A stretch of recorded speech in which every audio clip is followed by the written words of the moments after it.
minutes past 2, Thursday 6th of August, and I've arrived at Ashwood Marina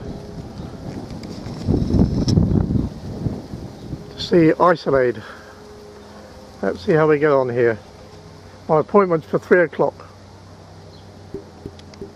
Well, while I'm waiting, I've watched them lift this boat out.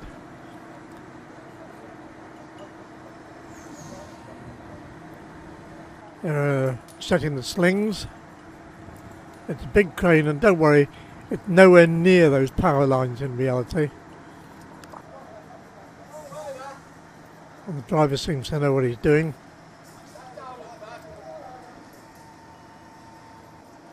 But I've got a nasty feeling they're going to have to reset those slings. And they did.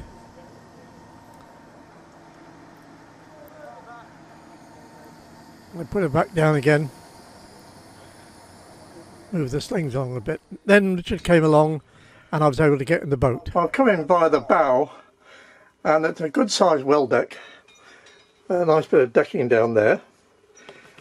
And the wood burner stove is in the corner near the front of the boat, so that's but it's quite a big one. The lounge area is good size and all open plan. The kitchen or galley, fairly basic, but it looks like it's got everything. It's got a refrigerator there, and the sink looks good. 4-burner hob cooker with a grill, or 2 ovens, in fact 2 ovens, and decent looking hood. Now I pass down the corridor here into, we'll have a look in the bathroom toilet. Cassette toilet, and looking around here, good size shower cubicle. Oh, there is a definite smell of damp in here. And then past the bedroom, which is a walk past bed, and that's good, with the porthole on either side, and some storage in there. I can't get that door open properly, but there we are. And then through into, I think we turned the engine room. Yes, it's the engine room. It's a bit dark in here, but it's a big old engine, very, very old. Into this little area, which is quite novel. I suppose this is what you might call the office,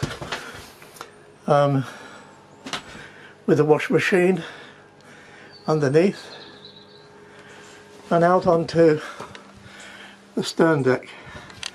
It is a sad.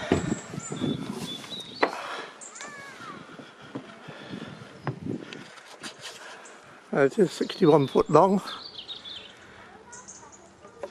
Paint job isn't particularly good. Oh, there's the engine, and it's massive, almost as big as the one I had on the cellar.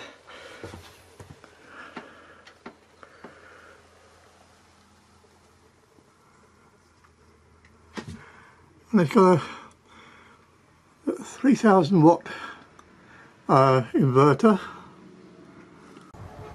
and access or maintenance on the engine is quite good actually, because this hatch opens up and you can get down there onto those boards down there, which means you can get at the oil filters and the fuel filter quite very easily, not like it was on Norcella.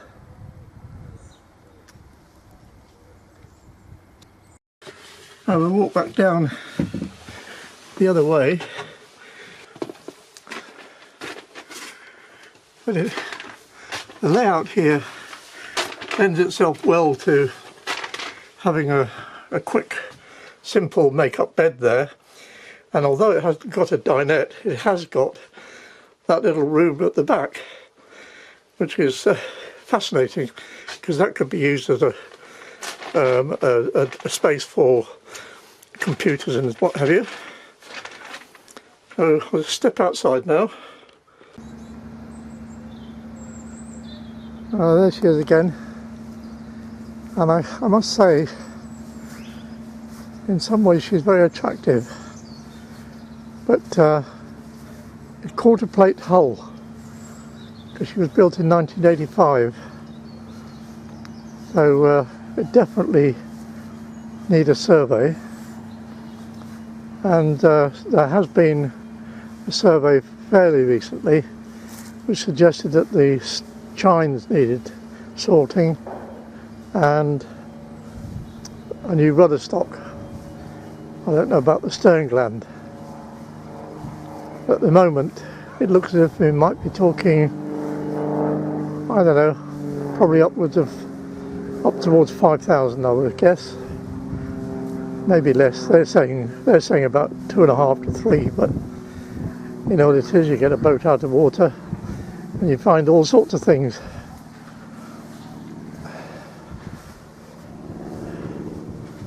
But I do like that well deck. That's very nice. And I like the way the bow sweeps up. It's very attractive.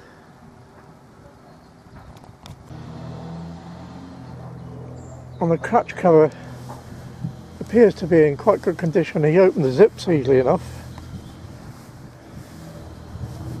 So it's only dirty, yes, but that's nothing. And you have these little fold-up steps to climb on board onto the roof. No solar panels, obviously. The windows are old and a flip top. They look right. I didn't see any signs of leaking inside. The portholes, that's the same sort of idea. I guess they could be cleaned up.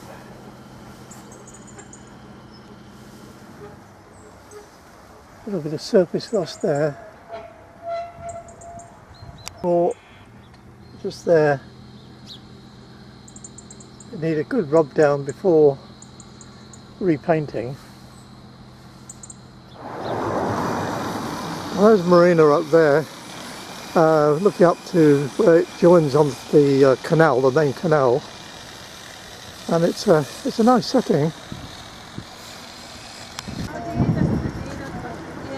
You go under the bridge, and that's the rest of it down there. I'm just lifting out another boat. The pub where I'm going to spend the night is about a quarter of a mile along that road. Now I remember this bridge really, really well, and I knew that it was single track. I couldn't remember it was wide enough for me to get down with Gwendolyn in it. It's wide enough, but when I looked up there, 3-ton limit, and Gwendolyn's 3.5 tons, so I've got to drive all the way around. Well, that's about all I'm going to see for today on the boat. So I've booked myself to stop in the navigation car park, which is just across that bridge that I showed you, but the trouble is I've got to drive all the way around to get there. I think I'll take a drive up to Brunch locks, because they're interesting, and I can show you Brunch locks. Oh, these are Brunch locks, and there's something a little bit different to them. There are 3 chambers taking you up there, but they're not ladder locks or step locks, ladder locks, or they are 3 individual chambers with gates at each end. On the lower end you approach from the canal down there and into the bottom chamber. And you get special instructions on how to use them. And a set of steps leading down to a landing area for the boatmen to get on and off. That's looking back along the bottom chamber, and you can see it's very deep.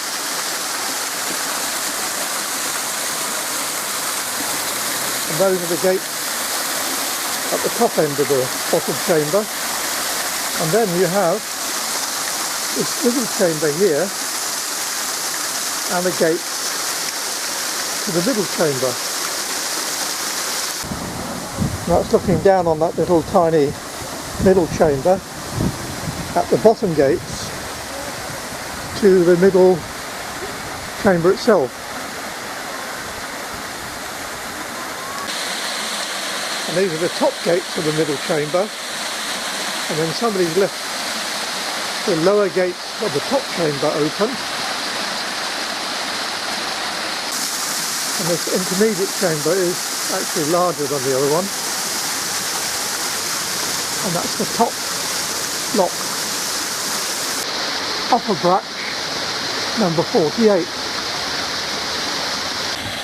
And between the two upper chambers, you have the lockkeeper's lookout tower and his house, which is being renovated by the look of it. Now look at the upper chamber. There it is. And then you back out onto even Canal for a while. Very close by, in amongst those trees there, you can see some beautiful little turrets.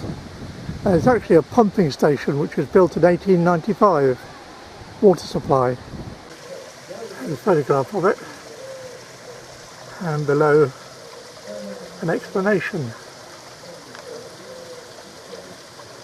It was operational from 1897 until 1960, pulling water up from 160 feet below the ground.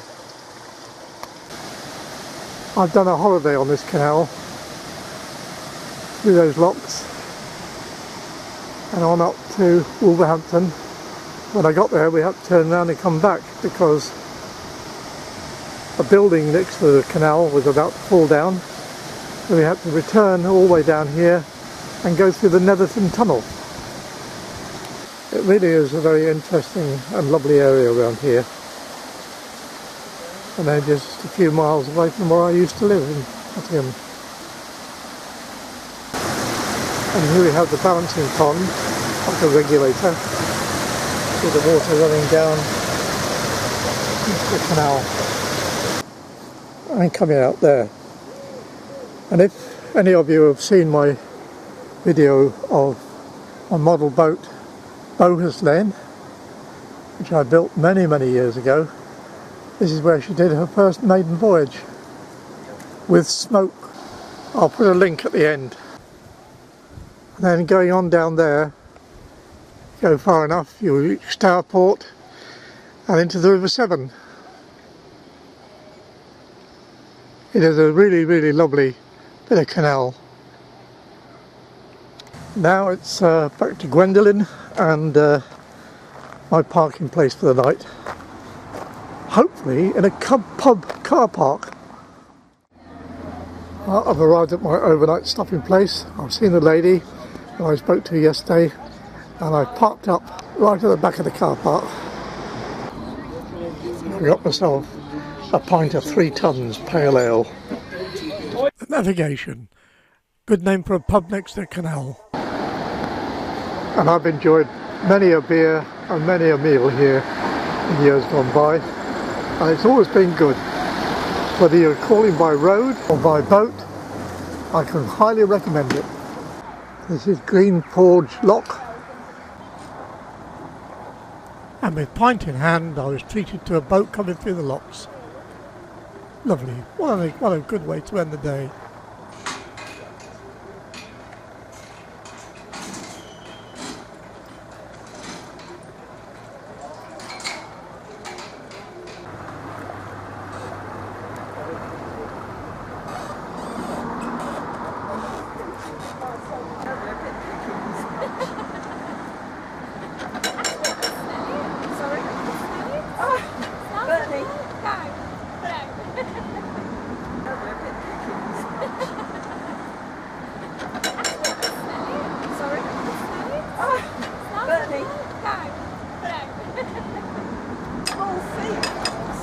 Sorry? What a small fee.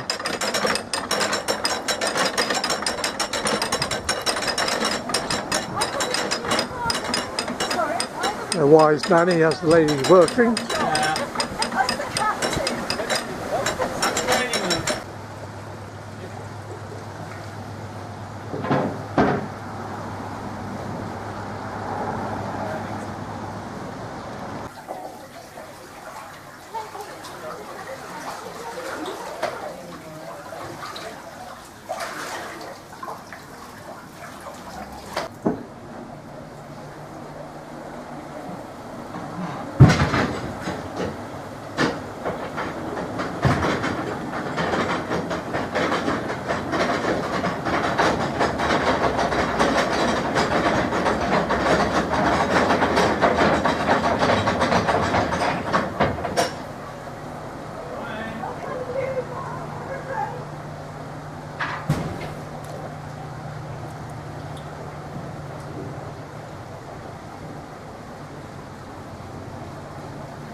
There's a nice looking boat, nicely decorated, Staffordshire knot. Oh, a beautiful bow. Well, if you are on a boat and you fancy a meal at the navigation, there are plenty of mooring places, good mooring places here. Well, I've had a really good meal and now I'm going in for a nightcap. Well, there's a very nice painting of the pub. It's got a good bar.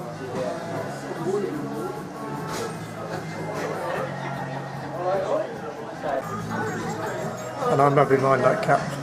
Cheers. Jameson's on the rocks.